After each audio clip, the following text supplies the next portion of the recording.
Hello friends, स्वागत है आपके अपने चैनल एमबी कॉमर्स क्लासेस में। आज नई सीरीज़ की शुरुआत कर रहे हैं जिसमें क्लास 11 के होल अकाउंटेंसी सिलेबस को one by one, step by step, lecture by lecture cover करेंगे from basic concept to the final account. Okay, और इसी सीरीज़ में आप मेरे साथ बने रहें ताकि आप कॉन्फिडेंस बिल्ड कर सकें इन कॉमर्स और अच्छे नंबरों से पास कर सकें। ठीक है, चलिए शुरू करते हैं।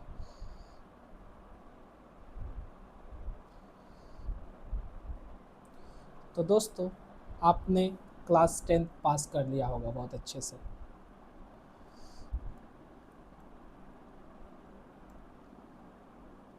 टेंथ पास करने के बाद आपके पास ऑप्शन बचा होगा तीन, जो कि होता है आर्ट्स, साइंस और कॉमर्स,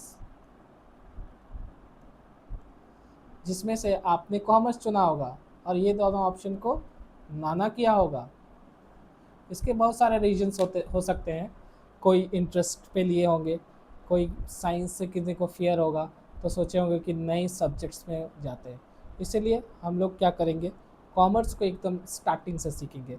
जैसे दोस्तों, हम जानते हैं कि अगर आपने आर्ट्स लिया होता है तो आपके पास एक बेस पहले से बना हुआ है जिसको हम बोलते हैं एसएसटी सब्जेक्ट। क्या बोलते हैं? एसएसटी। एसएसटी आपने पढ़ा है, एसएसटी का ही अपग्रेडेड वर्जन आप आर्ट्स में पढ़ते हो विथ सब्जेक्ट जैसे हिस्ट्री हो गया, ज्योग्राफी हो गया। साइंस का भी आपके पास बेस होता है, साइंस सब्जेक्ट्स भी आप पहले पढ़े हुए होते हैं, उसी को 11 12। बट कॉमर्स आप अभी तक नहीं पढ़े हुए होते हो, कुछ भी नहीं। आप क्या होते हो? नील, और जिसको क्या बोलते हैं? शून्य, ज़ीरो। आप एकदम ज़ीरो। तो इसीलिए आप पहले क्या सीखेंगे? ए बी सी डी सीखेंगे। क्या सीखेंगे? A B C D. But किस चीज़ का ए बी सी डी? वो नर्सरी एलकेजी वाला नहीं, कॉमर्स का। किस चीज़ का A B C D? Commerce का ए बी सी डी सीखेंगे।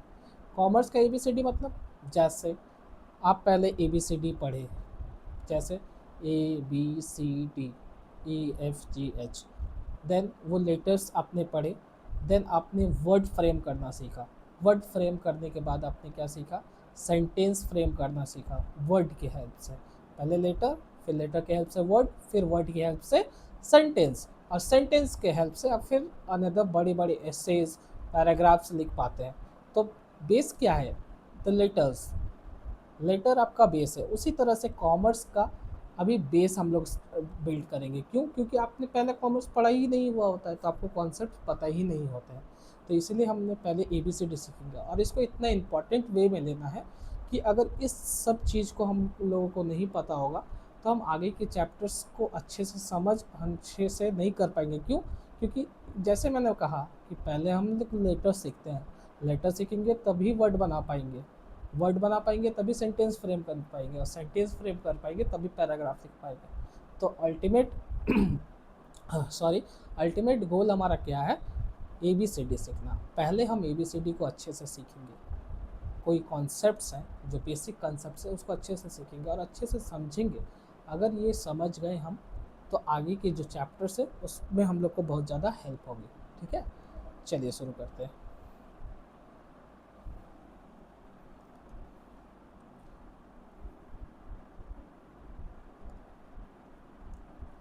Basic concepts.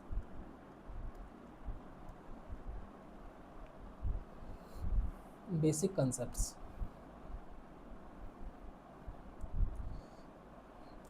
पहला,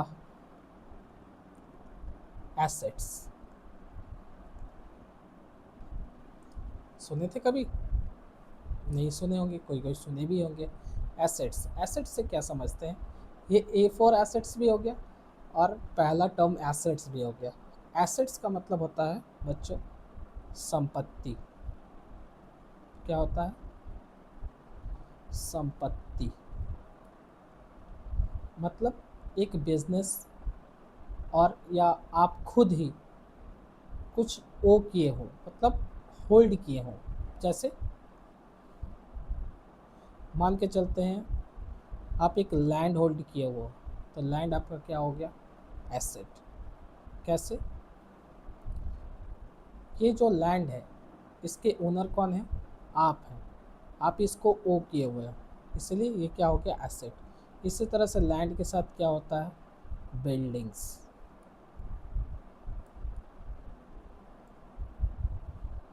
उसके बाद क्या होता है? Plant and machinery. Plant and machinery मतलब वो आपका प्लांट मतलब साइंस वाला प्लांट नहीं। ये प्लांट का मतलब होता है बड़े बड़े फैक्ट्रीज। फैक्ट्रीज को क्या बोलते हैं? प्लांट। प्लांट के साथ क्या आते हैं? मशीनरी, बड़े बड़े इक्विपमेंट्स। देन अगर आपके बेसिक लेवल से भी बात करें तो कैश।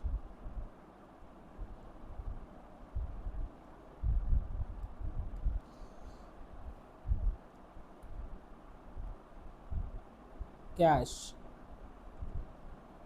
बैंक। बैंक मतलब बैंक नहीं, आपका बैंक का अकाउंट। कौन सा अकाउंट? बैंक का अकाउंट। ये भी क्या है? आपका एसेट है। और क्या हो सकता है सर? मोटर कार एसेट है। हम एसेट को और एक तरह से समझ सकते हैं, जो कि बोल सकते हैं the assets are the things which readily और इजीली भी कन्वर्टेबल इनटू कैश। मतलब जिसको बेच के हम कैश में कन्वर्ट कर सकते हैं। एक तो कैश हमारा कैश ही है, और बैंक को हम लोग कैसे बेचेंगे? मीन्स बैंक से हम पैसा विड्रॉ करेंगे तो हमारे पास पैसा आ जाएंगे। उसी तरह से मोटर कार को भी हम अगर सेल कर दें, हमारे पास मोटर कार है और हमें अर्जेंट कैश की रिक्वायरमेंट है, तो मोटर कार सेल करके हम लोग एसेट कैश को मतलब अपने एसेट को कैश में कन्वर्ट कर सकते हैं। उसी तरह से लैंड एंड बिल्डिंग को भी हम लोग कैश में कन्वर्ट कर सकते हैं बेच के, लैंड एंड मशीनरी को भी बेच के कन्वर्ट कर सकते हैं। बट ये एक तरीका हुआ समझने का। बट एसेट्स का ओरिजिनल अगर मीनिंग समझेंगे तो एसेट मतलब हुआ कि जिसको आप ओ किए हों, things which are owned by business और any person, that are assets. इसी तरह से गोल्ड भी हमारा क्या हो गया? एसेट। कहीं इन्वेस्टमेंट किया हुआ हमारा, वो भी क्या हो गया? एसेट। हमारा स्टॉक, बिजनेस है तो बिजनेस का स्टॉक हमारा एसेट है। और भी बहुत सारी चीज़ हैं, ये सब चीज़ क्या है? एसेट्स। एसेट्स का कौन सा बैलेंस होता है? Debit balance. ये याद रखना है, बाद में समझाएंगे कि डेबिट और क्रेडिट क्या होता है। बट अभी समझ के रखना है कि एसेट का कौन सा बैलेंस होता है? एसेट का डेबिट बैलेंस होता है। ओके बच्चों, now move for the liabilities. दूसरा क्या है? लायबिलिटीज। लाइबिलिटीज से क्या समझते हैं? एक दायित्व और ऑब्लिगेशन टू पे। ऑब्लिगेशन टू पे मतलब हमारा दायित्व बनता है, हमारा ऑब्लिगेशन है दूसरे को पे करना, उसको लाइबिलिटी कहते हैं। फॉर एग्ज़ाम्पल, आपने मेरे से लोन लिया तो आपका ऑब्लिगेशन क्या बनता है? मेरे को रीपे करना। तो मैं आपके लिए क्या हो गया? एक लाइबिलिटी हो गया। मैं इन द सेंस कौन? मेरा पैसा, आपको मेरा पैसा वापस करना, वो एक लाइबिलिटी है। आप एक बड़े बिजनेस किए हुए हैं या छोटा ही बिजनेस किए हुए हैं, मान के चलते हैं आपका एक स्टेशनरी का शॉप है, तो आप जहाँ से कॉपी ख़रीदते हैं वो स्टॉक आप ख़रीदते हैं, उसके अगेंस्ट में आपको पैसा देना होता है। तो कोई ज़रूरी नहीं कि हर ट्रांजैक्शन कैश में ही होता हो, कि आपने सामान ख़रीदा उसके अगेंस्ट में कैश दे दिया। क्रेडिट पे चलती है सारी चीज़ें। क्या चलती है? क्रेडिट पे। तो क्रेडिट पे मतलब उन्होंने सामान तो दे दिया, आपने सामान रिसीव भी कर दिया, बट आप अभी पैसा नहीं दोगे, आप उनको लाइबिलिटी खड़ा करोगे। क्या खड़ा करोगे? लाइबिलिटी। तो जब आपको देना है, ये तो गारंटी है कि आपको देना है, तो बस उसी को कहते हैं लाइबिलिटी। तो वो जो एग्जांपल मैंने बताया वो क्रेडिटर, मतलब वो लाइबिलिटी का क्या नाम हो गया? क्रेडिटर्स। वो आपके क्या हो गए? क्रेडिटर्स। तो जिस तरह से वो क्रेडिटर हो गए तो आप उनके क्या हो गए? डेटर्स। आप उनके क्या हो गए? डेटर्स। डेबिटर्स नहीं, डेटर्स। क्रेडिटर्स का उल्टा डेटर्स। तो जैसे क्रेडिटर्स हमारी लाइबिलिटी है, वैसे ही डेटर्स हमारा एसेट है। क्या याद रखना है? डेटर्स हमारा एसेट्स है। ठीक है, ये हो गया क्रेडिटर्स देन डेटर्स। जैसे मैंने अभी बताया, लोन, कोई भी तरह का लोन, लोन हो सकता है फ्रेंड से लिया हुआ हो या बैंक लोन हो। ये सारे क्या है, लाइबिलिटीज़ है। और क्या लाइबिलिटी हो सकता है, बिल्स पेबल लाइबिलिटी हो सकता है, जो कि आगे हम लोग पढ़ेंगे कि बिल्स क्या होते हैं, बिल्स पेबल क्या होते हैं, बिल्स रिसीवेबल क्या होते हैं। जैसे बिल्स पेबल होते हैं उसी तरह से बिल्स रिसीवेबल भी होते हैं। जैसे मैंने बताया कि अगर एसेट का डेबिट बैलेंस, जैसे डेटर का उल्टा क्रेडिटर्स, तो अगर डेटर्स का हो गया डेबिट बैलेंस तो लाइबिलिटी क्रेडिटर का कौन सा बैलेंस होना चाहिए बच्चों, लाइबिलिटी का होता है क्रेडिट बैलेंस। ओके, लाइबिलिटी का कौन सा बैलेंस होता है, क्रेडिट बैलेंस।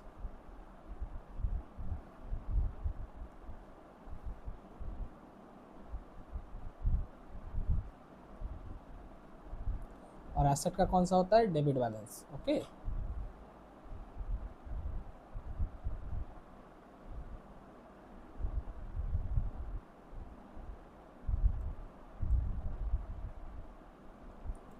उसी तरह से दूसरा कंसेप्ट आता है जिसको बोलते हैं एक्सपेंडिचर और एक्सपेंसेस। क्या बोलते हैं, एक्सपेंसेस और एक्सपेंडिचर। क्या बोलते हैं, एक्सपेंडिचर। दोनों ही सेम चीज़ है, एक्सपेंस बोलिए या एक्सपेंडिचर बोलिए। एक्सपेंस आप अपने खुद से भी करते हैं, एक्सपेंस मतलब होता है खर्च। एक्सपेंस का क्या मतलब होता है, खर्च, खर्चा। आपने पैसा खर्च किया वो एक्सपेंडिचर हो गया। जैसे अगर बिजनेस के पॉइंट ऑफ व्यू से बोले तो रेंट पेड, क्या है, खर्चा। Salary paid, wages paid. ये जो सैलरी है ये मिल नहीं रही है, ये सैलरी हम अपने एम्प्लॉय को दे रहे होते हैं, वेजेस हम अपने एम्प्लॉय को दे रहे होते हैं, रेंट अपने लैंडलॉर्ड को दे रहे होते हैं। ये सारे क्या है, खर्चा। जैसे और क्या क्या खर्चा हो सकता है, परचेज ऑफ मशीनरी, ये भी हमारा क्या है, खर्चा। परचेज ऑफ मोटर व्हीकल, ये भी हमारा क्या है, खर्चा है। परचेज ऑफ कंप्यूटर, ये भी क्या है, कंप्यूटर खरीदा हमने तो हमने खर्च किया। उसी तरह से purchase of goods, purchase of goods, goods मतलब क्या होता है बच्चों, सामान, स्टॉक।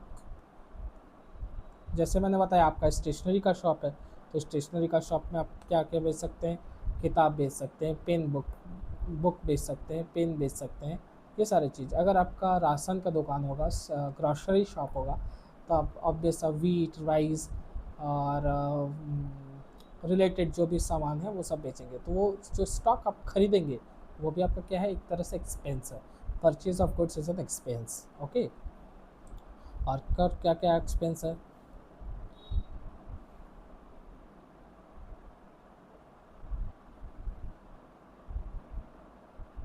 Electricity, fuel, octroi. अब तो ऑक्ट्रॉय अबॉलिश हो गया, ये जीएसटी में घुस गया, बट पहले था ऑक्ट्रॉय। ये सब क्या है, एक्सपेंसेस। बट आप देख पा रहे होंगे ये जो मैंने लिखा है पॉइंट्स, ये एक तरह के खर्चे हैं और ये एक तरह के खर्चे। कैसे, ये है रेवेन्यू एक्सपेंसेस, इसको क्या बोलते हैं, रेवेन्यू एक्सपेंसेस। और इसको क्या बोलते हैं, कैपिटल एक्सपेंसेस या कैपिटल एक्सपेंडिचर।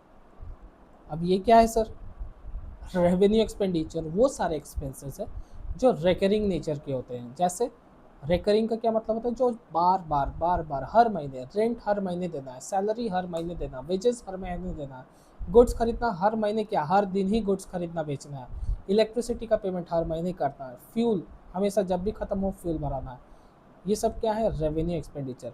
और जो ऑब्वियस सा नहीं है कि रेकरिंग नहीं है, नॉन रेकरिंग है, वो क्या है, कैपिटल एक्सपेंडिचर। जैसे मशीनरी आप बार बार नहीं खरीदेंगे, एक बार मशीनरी खरीद लिया, इंस्टॉल कर दिया, हो गया। उसके बाद बहुत सेल्फ लाइफ होती है मशीनरी की, मशीनरी ख़राब हुआ तभी आप नया मशीनरी हो सकता है खरीदेंगे, ठीक है। उसी तरह से purchase of motor vehicle, purchase of computers, ये सब क्या है, एसेट परचेज। हम लोग क्या खरीद रहे हैं, एसेट। देखिएगा यहाँ पे हमने एसेट लिखा ही था, तो इसीलिए ये सब क्या है, एसेट परचेज है।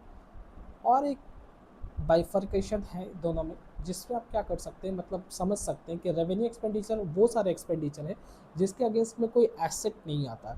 जैसे हमने रेंट दे दिया, उसके बदले में कुछ नहीं आएगा, हमने बस सर्विस यूज़ किया है। सैलरी हमने दे दिया, उसके अगेंस्ट में कोई एसेट नहीं आएगा, उसके बदले में हम सर्विस लेंगे एम्प्लॉय से। वेजेस के फॉर्म में भी सेम है। वही परचेज ऑफ गुड्स के अंदर में हमें गुड्स तो आएंगे, बट वहाँ पे हम लोग परचेज अकाउंट को एज ए कैपिटल एक्सपेंडिचर नहीं लेते हैं, क्योंकि वहाँ पे गुड्स आते हैं, स्टॉक ही है, बट हमारा कैपिटल एक्सपेंडिचर नहीं है, वो हमारा रिकरिंग बिजनेस है। वही इलेक्ट्रिसिटी, इलेक्ट्रिसिटी भी हम मंथली मंथली पेमेंट करते हैं, वो भी हमारा क्या है, खर्च है। बट वही मशीनरी परचेज़ की, तो हमने जब मशीनरी परचेज़ किया, कैश या क्रेडिट में कैसे भी हो, हमने पेमेंट किया और उसके बदले में हमारे पास एक मशीनरी आया, तो ये भी क्या है, कैपिटल एक्सपेंडिचर। वही फिर हम केस में, मोटर व्हीकल के केस में, हमने कैश दिया और मोटर व्हीकल हमारे पास आ गए। क्या आ गई, मोटर व्हीकल, ये एसेट आ रही है हमारे इसमें। यहाँ पे कंप्यूटर परचेज़ किया, कंप्यूटर आ गई, इसको क्या बोलते हैं, कैपिटल एक्सपेंडिचर। इसको क्या बोलते हैं, कैपिटल एक्सपेंडिचर। रेवेन्यू एक्सपेंडिचर क्या हो गया, जिसके आगे इसमें कुछ नहीं आता और जो रिकरिंग इन नेचर हो, ठीक है।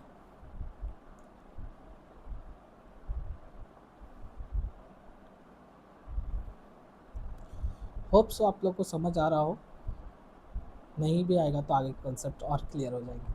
Fourth, income. इनकम मतलब क्या हो गया सर,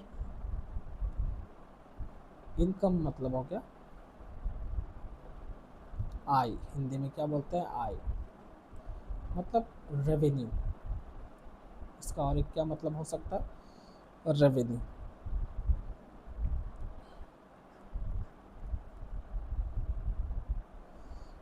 तो इनकम क्या चीज़ है, जैसे हमने रेंट पेड किया, उसी तरह से अगर रेंट रिसीव्ड हो, हमारा इनकम।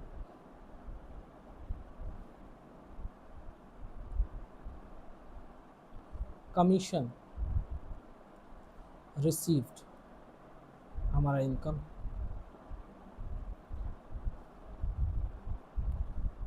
बिजनेस में सैलरी नहीं होता, बट मान के चल सकते हैं कि अगर हमने कोई ऐसा सर्विस किया होगा जिसके आगे इसमें हमें पैसा मिलता हो, तो उसको हम लोग सेल ही ट्रीट करते हैं, और उसको क्या बोलते हैं, सेल ऑफ गुड्स या sale of services. Sale of goods या सेल ऑफ सर्विसेज, ये भी क्या है, हमारा इनकम है। क्या है, इनकम और रेवेन्यू। अगर मेरा बार्बर शॉप है तो मैं क्या सामान बेचूंगा, नहीं, मैं क्या करूँगा, सर्विस बेचूंगा। उसी तरह से अगर मेरा स्टेशनरी शॉप है, ग्रॉसरी शॉप है, तो मैं कोई सर्विस नहीं दूंगा, मैं उसके आगे इसमें क्या दूंगा, गुड्स सेल करूँगा, ठीक है। फिफ्थ में क्या है, प्रॉफिट। प्रॉफिट का मतलब क्या जानते हैं आप, प्रॉफिट का मतलब ये हुआ कि selling price minus cost price is equal to profit. यही जानते थे हम जी, तो यही हो गया प्रॉफिट। मतलब हमने अगर सामान खरीदा 25 रुपीज़ में, सामान बेचा 25 रुपीज़ में, जिसको हमने ख़रीदा होता है 20 रुपीज़ में, तो 5 रुपीज़ हमारा प्रॉफिट है। हमने टोटल 25 मेरा इनकम है, बट मेरा प्रॉफिट कितना है, 5 रुपीज़, ओके। उसी तरह से लॉस, लॉस क्या है, प्रॉफिट का उल्टा लॉस है। अगर सेलिंग प्राइस माइनस, नहीं, कॉस्ट प्राइस इसमें बड़ा हो जाता है ना, cost price minus selling price is equal to loss. इस केस में अगर कॉस्ट प्राइस 20 है, सेलिंग प्राइस 15 है, तब लॉस मेरा 5 रुपीज़ का हो गया, negative. But in accounting terms और भी लॉसेस होते हैं, जैसे बैड डेप्थ। क्या बोलते हैं इसको? Bad depth. बैड डेप्थ मतलब हमारा कोई डेटर, डेटर मतलब मैंने पहले ही समझाया, जिससे जिसको हमने सामान बेचा हुआ होता है, वो हमारा क्या होता है? Debtor is an asset. Debtor is an asset. तो डेटर जो हमारा था वो क्या हो गया? बैड हो गया। क्या हो गया? बैड मतलब पैसा नहीं दिया, मेरा पैसा दे के भाग गया, या पैसा उसका दिवालिया निकल गया, उसका सिचुएशन ऐसा नहीं हो कि अब पैसा देगा, तो उसको वो मेरा क्या है? लॉस है एक तरह का। बैड डेट मेरा क्या है? लॉस है। दूसरा क्या है? Loss by fire. नाम में ही लॉस है, लॉस बाय फायर। चोरी हो गई गोडाउन, फायर लग गया गोडाउन में, तो क्या है? मेरा लॉस है। उसी तरह से loss by theft. Loss by theft, godown में चोरी हो गई, दुकान में चोरी हो गई, लॉस है मेरा। ये सब चीज़ क्या है? लॉस।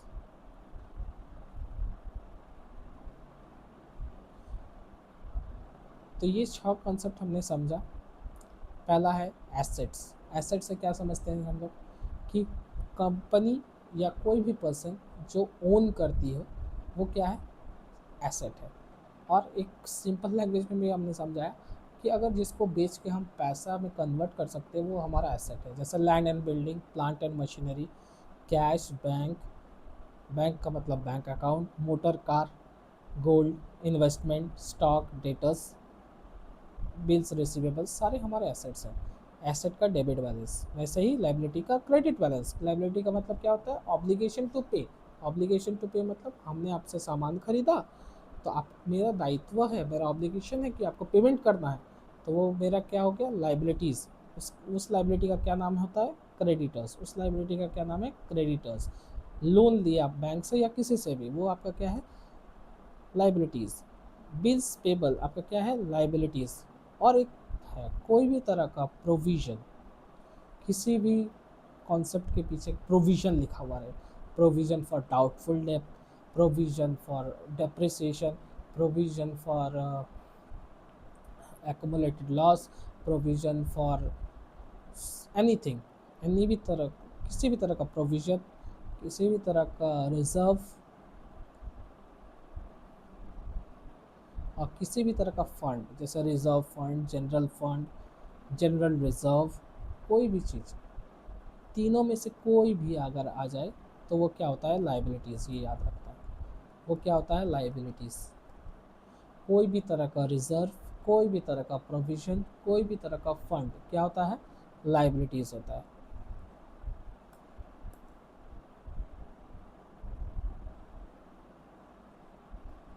इसको आप नोट भी कर सकते हैं बच्चों। कोई भी तरह का प्रोविज़न, कोई भी तरह का रिजर्व, कोई भी तरह का फंड क्या होता है? लाइबिलिटीज़ होता है। लाइबिलिटी का कौन सा बैलेंस? Credit balance. चलिए और आगे बढ़ते हैं। एक्सपेंसेस। एक्सपेंसेस वो होते हैं जो, जिसको हम क्या बोलते हैं? खर्च। Rent paid, salary paid, wages paid, purchase of stock, purchase of machinery, motor vehicle, computer, सब हमारा क्या है? एक्सपेंसेस। एक्सपेंसेस का कौन सा बैलेंस होता है बच्चों? Debit balance. एक्सपेंसेस का कौन सा बैलेंस होता है? Debit balance. एक्सपेंसेस का डेबिट बैलेंस होता है, ये आपको याद रखना है। एक्सपेंस का डेबिट बैलेंस। एक्सपेंडिचर दो तरह के होते हैं, रेवेन्यू, कैपिटल। रेवेन्यू मतलब जो रिकरिंग इन नेचर है और जिसके अगेंस्ट में कोई एसेट नहीं आ रहा है। दूसरा क्या है? कैपिटल एक्सपेंडिचर, जो नॉन रिकरिंग है और जिसके अगेंस्ट में हमारे पास एसेट आते हैं, वो क्या होते हैं? Capital expenditure. उसके बाद आएंगे इनकम में। इनकम का कौन सा बैलेंस? इनकम का भी क्रेडिट बैलेंस। इनकम का क्रेडिट बैलेंस।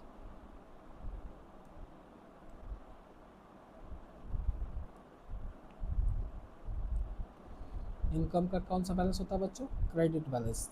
इनकम मतलब हमारे पास इनकम आई, हमारे पास एक प्रॉपर्टी थी, उसके अगेंस्ट उसको हमने रेंट पे दे दिया, रेंट मिला, रेंट रिसीव्ड, हमने कोई काम किया जिसके अगेंस्ट में हमको कमीशन मिला, कमीशन रिसीव्ड। सेल किया हमने, sale of goods, sales of services. अगर मेरा गुड्स का दुकान है, कोई स्टेशनरी शॉप है, कोई ग्रॉसरी शॉप है, कोई कॉस्मेटिक शॉप है, तो हम लोग क्या करेंगे, सेल्स ऑफ गुड्स। वही कोई बार्बर शॉप है, या तो आपका लॉजिस्टिक्स मतलब ट्रांसपोर्ट बिजनेस है, तो आप क्या प्रोवाइड करेंगे, सर्विस प्रोवाइड करेंगे। वो किसी भी तरह का सर्विस, सेल ऑफ गुड्स या सर्विस क्या है, आपका इनकम है। और इनकम को हम लोग रेवेन्यू में बोलते हैं। देन क्या आ गया, प्रॉफिट। प्रॉफिट का कौन सा बैलेंस होता है, प्रॉफिट का भी क्रेडिट बैलेंस। प्रॉफिट का कौन सा बैलेंस होता है, जैसे इनकम का क्रेडिट बैलेंस, वैसे तरह से प्रॉफिट का भी क्रेडिट बैलेंस। और जैसे एक्सपेंस का डेबिट बैलेंस, वैसे ही लॉस का डेबिट बैलेंस।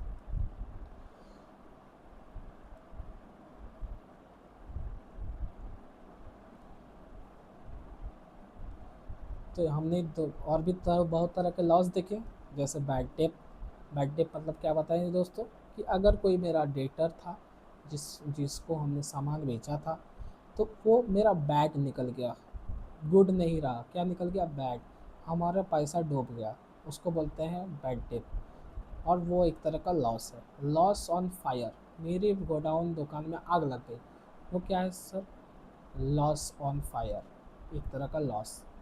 मेरे दुकान में चोरी हो गई, मेरी गोडाउन में चोरी हो गई, लॉस बाई थेफ्ट, वो भी क्या है, मेरा लॉस है। ठीक है, ये तीनों क्या है, लॉस है। ये थे हमारे कुछ अकाउंटिंग कॉन्सेप्ट्स। क्या क्या हमने यहाँ पे लिस्ट बना लेते हैं।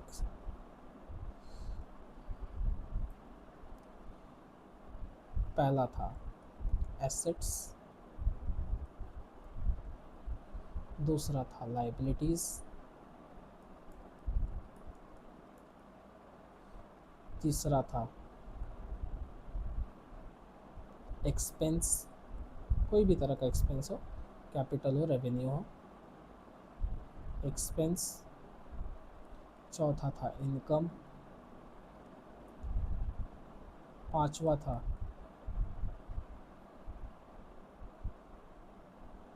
प्रॉफिट, बट ठीक है, लॉस और then profit. Second one, fourth one and sixth one. ठीक है, ये इस तरह से मैंने इसलिए लिखा ताकि आपको याद करने में आसानी हो जाए, क्योंकि आप अभी नए नए हो, आपको थोड़ा सा कन्फ्यूजन हो सकता है कि ये क्या बता दिया सर, डेबिट क्या होता है, क्रेडिट क्या होता है। बट आप अभी फ़िलहाल के लिए इतना ही याद रखेंगे कि डेबिट बैलेंस किस किस का होता है। एसेट्स का, पहले एसेट्स का मतलब समझेंगे कि एसेट्स मतलब क्या होता है, एसेट्स का एग्जांपल याद रखेंगे। और एसेट का कौन सा बैलेंस होता है, डेबिट बैलेंस। एक्सपेंस का कौन सा बैलेंस होता है, डेबिट बैलेंस। लॉस का कौन सा बैलेंस होता है, डेबिट बैलेंस। उसी तरह से लाइबिलिटी का कौन सा बैलेंस होता है, क्रेडिट बैलेंस। इनकम का कौन सा बैलेंस होता है, क्रेडिट बैलेंस। प्रॉफिट का कौन सा बैलेंस होता है, क्रेडिट बैलेंस। बस आपको यही याद रखना है और इसके कॉन्सेप्ट याद रखना है। ओके, होप आपको समझ आ रहा होगा। अगर कोई इशू है तो आप कमेंट करके मेरे को बताइएगा, मैं आपको सॉल्व कर दूंगा। ओके, और कुछ कुछ टॉपिक से समझ लेते हैं। मिसलेनियस, आज इंट्रोडक्शन ही देखेंगे कि क्या क्या बेसिक कंसेप्ट्स में आते हैं। इसके बाद हम लोग नए टॉपिक के तरफ जाएंगे। वो हमारा पहला प्रैक्टिकल चैप्टर होगा, जिसका नाम है अकाउंटिंग इक्वेशन। अकाउंटिंग इक्वेशन का बेस बनाने के लिए आपको ये सब चीज़ का जानना ज़रूरी है। पहला चीज़ क्या है,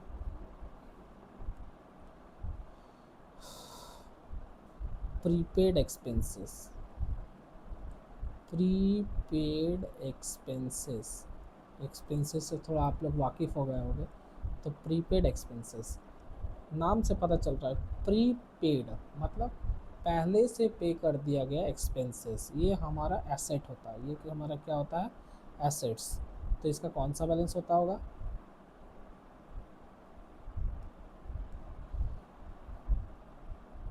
तो इसका कौन सा बैलेंस होता होगा, ऑब्वियस सा बात है, डेबिट बैलेंस होता होगा सर।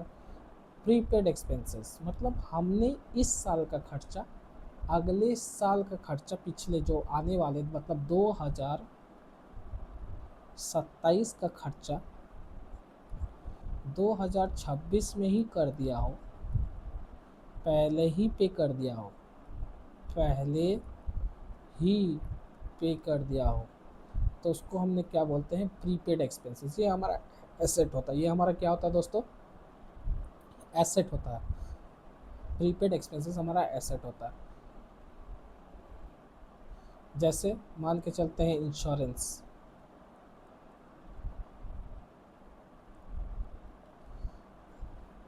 हमने ले ली 2 साल की,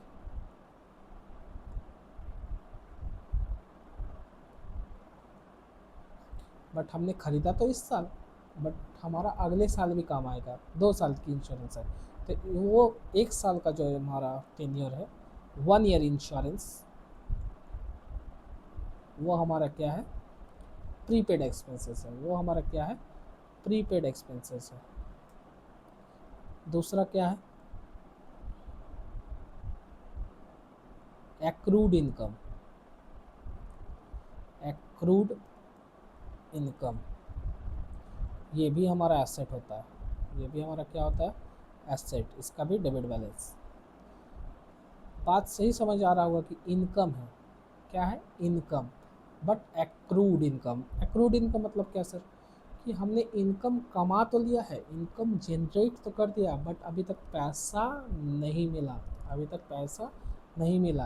पैसा नहीं मिला मतलब मान के चलते हैं सर कि आपने मार्च 2026 ट्यूशन पढ़ा,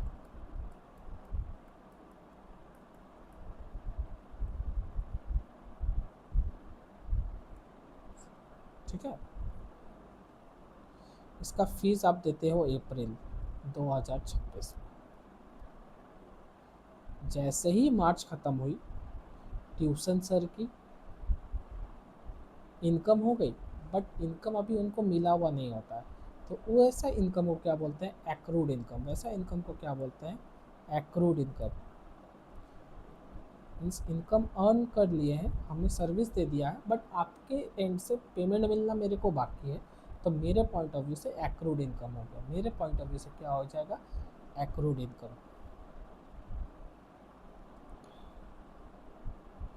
तीसरा चीज,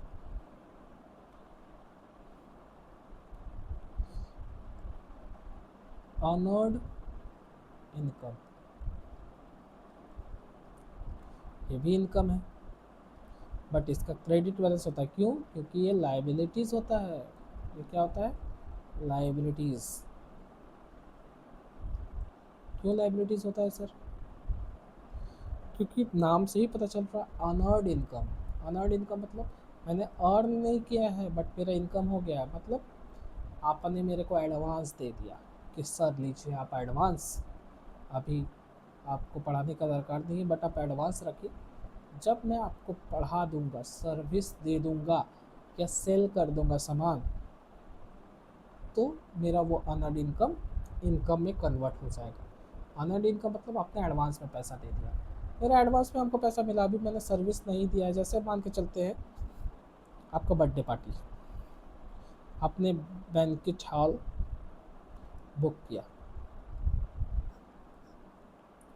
तो उसका आपसे एडवांस मांगा जाता है। क्या मांगा जाता है, एडवांस। तो आपने एडवांस दे दिया, तो वो एडवांस वो रख लेते हैं, वो उनका इनकम अभी नहीं जनरेट हुआ, वो क्या होता है, उनका अनअर्न्ड इनकम। आपने पैसा तो दे दिया, बट उन्होंने अभी सर्विस दे दिया है, आपने अभी बैंक्वेट हॉल को यूज़ नहीं किया। आप जब यूज़ कर देंगे, आपका पार्टी पार हो जाएगा, तब वो उसका इनकम में कन्वर्ट होगा। उसी तरह का और एक लास्ट कॉन्सेप्ट है,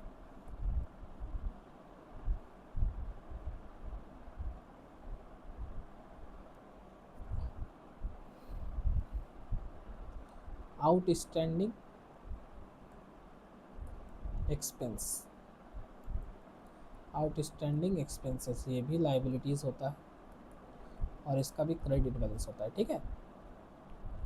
आउटस्टैंडिंग एक्सपेंसेस, आउटस्टैंडिंग एक्सपेंसेस मतलब एक्सपेंस है, बट अभी तक पेमेंट नहीं किया, मतलब इसका उल्टा, माना सर्विस तो मैंने ले लिया, बट पेमेंट करना बाकी है, इसलिए मेरा लाइबिलिटी होता है। जैसे मान के चलते हैं बैंकेट हॉल मैंने यूज़ कर लिया, बट अभी पेमेंट ड्यू, पेमेंट ड्यू है मेरा, पेमेंट अभी नहीं हुआ है, पेमेंट मेरा ड्यू है, तो उसको क्या बोलते हैं, आउटस्टैंडिंग एक्सपेंसेस, बकाया खर्च। क्या है, बकाया खर्च, मतलब मैंने सर्विस यूज़ कर लिया, जैसे आपने मेरे से ट्यूशन पढ़ लिया बट उसके अगेंस्ट पे आपने फ़ीस नहीं दिया अगर, तो वो क्या हो गया आपका आउटस्टैंडिंग एक्सपेंसेस, आपको देना है, इसलिए क्या है ये लाइबिलिटीज़। तो इसी तरह से चार कंसेप्ट समझे हमने, प्रीपेड एक्सपेंसेस, एसेट है डेबिट बैलेंस, जो खर्चा हमने पहले ही कर दिया होता है। एक्रूड इनकम, अभी हमने इनकम तो जनरेट कर लिया बट पैसा मिला नहीं है, ये भी हमारा एसेट होता है डेबिट बैलेंस। अनर्ड इनकम, ये क्या होता है हमारा लाइबिलिटीज़। अनर्ड इनकम क्या होता है, लाइबिलिटीज़, इसका भी क्या होता है, क्रेडिट बैलेंस। अनर्ड इनकम मतलब हमने पहले से ही एडवांस दे दिया बट अभी तक सर्विस या गुड्स प्रोवाइड नहीं किए, वो क्या है, अनर्ड इनकम।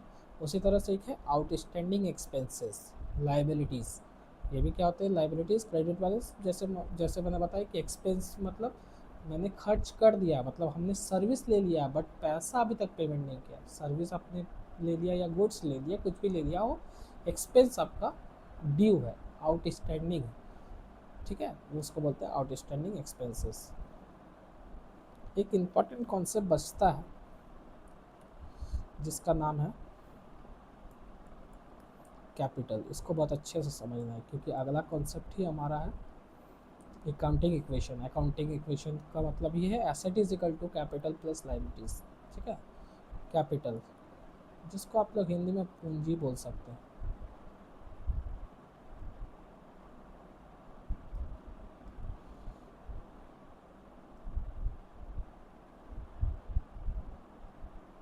पूंजी बोल सकते हैं। कैपिटल एक बहुत इंपॉर्टेंट टर्म है बच्चों। हम लोग समझेंगे कि जब हम अकाउंटिंग करते आते हैं कोई भी चीज़ का, तो हम किसके पॉइंट ऑफ व्यू से करते हैं, बिजनेस के पॉइंट ऑफ व्यू से।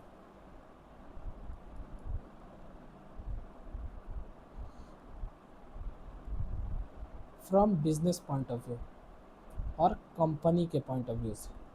हम बिजनेसमैन के पॉइंट ऑफ व्यू से नहीं करते एंट्री, हमेशा अकाउंटिंग जो हम करते हैं, अकाउंटिंग का मतलब भी समझेंगे कि अकाउंटिंग होता क्या है, नेक्स्ट पार्ट्स में समझेंगे। बट अभी समझ रहे हैं कि अकाउंटिंग मतलब हिसाब लगाना कंपनी का।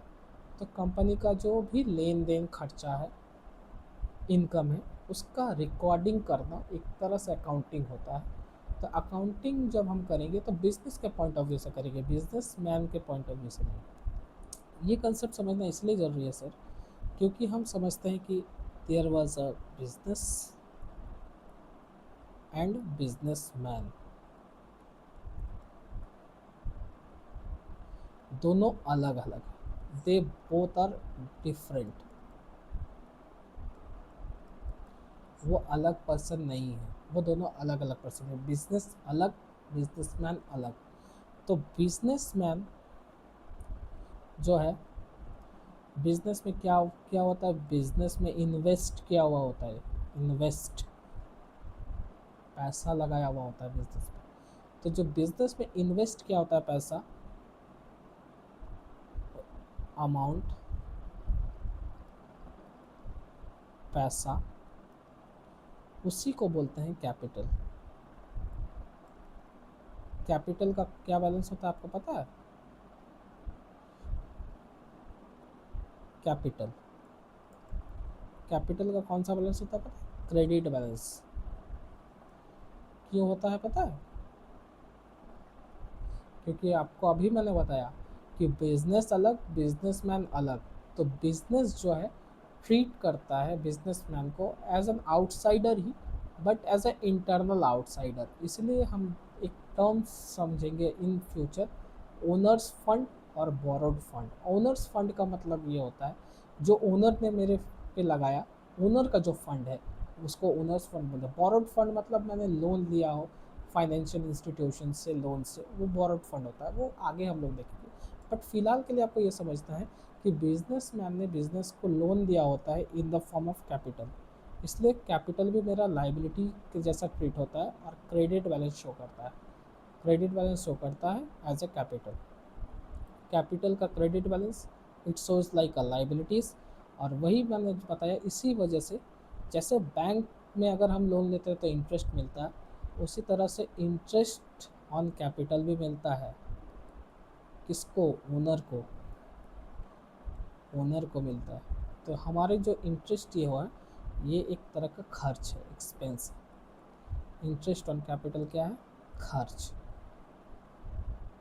किसके लिए? बैंक के लिए, सॉरी, बिजनेस के लिए या बिजनेसमैन के लिए? बिजनेस के लिए खर्चा, बिजनेसमैन के लिए इनकम। बिजनेस के लिए खर्चा, बिजनेसमैन के लिए इनकम। तो interest on capital is an expense for a business and income for a businessman. उसी तरह से इंटरेस्ट ऑन ड्राइंग भी होता है। ड्राइंग मतलब क्या सर? ड्राइंग करने के लिए क्या इंटरेस्ट मिलता है? नहीं सर, ड्राइंग का मतलब होता है, पहले ड्राइंग ही समझ लेते हैं कॉन्सेप्ट्स। ड्राइंग्स ड्राइंग्स का मतलब होता है विथड्रॉ फॉर पर्सनल यूज़। मतलब बिजनेसमैन अपना पर्सनल यूज़ के लिए गुड्स या कैश, पैसा, जब बिजनेस से विथड्रॉ कर लेता है, उसको क्या बोलते हैं? ड्राइंग्स बोलते हैं। उसको क्या बोलते हैं सर? ड्राइंग्स बोलते हैं। तो उसी तरह से जैसे ड्राइंग, जैसे कैपिटल लगाते हैं बिजनेसमैन, उसी तरह से विथड्रॉ करेंगे, क्योंकि उनका तो बिजनेस ही अपना सब कुछ है। अपना घर खर्च कैसे चलाएंगे बिजनेसमैन? बिजनेस के पैसे से ही। तो बिजनेस में जब पैसा विथड्रॉ करते हैं तो उसको ड्राइंग बोलते हैं। और ड्राइंग भी बिजनेस के पॉइंट ऑफ व्यू से खर्चा है। Drawings is an expense. Drawings is an, but interest on drawing is an income. जो ड्राइंग करते हैं उसमें इनकम चार्ज भी करती है बिजनेस। तो ये जो इनकम किसके लिए है? बिजनेस के लिए। और एक्सपेंस किसके लिए है? बिजनेसमैन के लिए। समझे दोस्तों? कैपिटल, पहले तो समझेंगे कैपिटल क्या है। कैपिटल जो पैसा इन्वेस्ट करते हैं बिजनेसमैन अपने बिजनेस में। बिजनेस अलग, बिजनेसमैन अलग। तो जो खर्चा हम लोग करेंगे उसको क्या बोलते हैं? सॉरी, जो बिजनेस हम लोग करते हैं उसमें जो इंटरेस्ट कैपिटल लगाए हुए होते हैं उसको बोलते हैं बिजनेस के लिए एक्सपेंस है। और प्रॉफिट, सॉरी, इनकम है बिजनेसमैन के लिए। उसी तरह से ड्राइंग्स क्या होता है? पर्सनल यूज़ के लिए जब बिजनेसमैन गुड्स या कैश बिजनेस से विड्रॉ कर लेते हैं उसको बोलते हैं इंटरेस्ट ऑन ड्राइंग्स। उसको कहते हैं ड्राइंग्स। और उसी ड्राइंग्स के अगेंस्ट में क्या देना पड़ता है? Interest on drawings. तो interest on drawing business charge कर देती है एज ए इनकम, अपना इनकम, और बिजनेसमैन के लिए खर्चा। ठीक है? तो ये सारे टॉपिक्स हमने अभी समझे, जो कि ABCD बोल सकते हैं इसको। Asset, liabilities, expenses, income, loss, profit, then prepaid expenses, accrued income, unearned income, outstanding expenses, capital, और interest on capital, interest on drawing. ये सारी चीज़ को आप लोग अच्छे से समझ लीजिए, लिख लीजिए यूट्यूब में पॉज करके। और इसके बाद आप समझिए नेक्स्ट टॉपिक जो है वो है अकाउंटिंग इक्वेशन।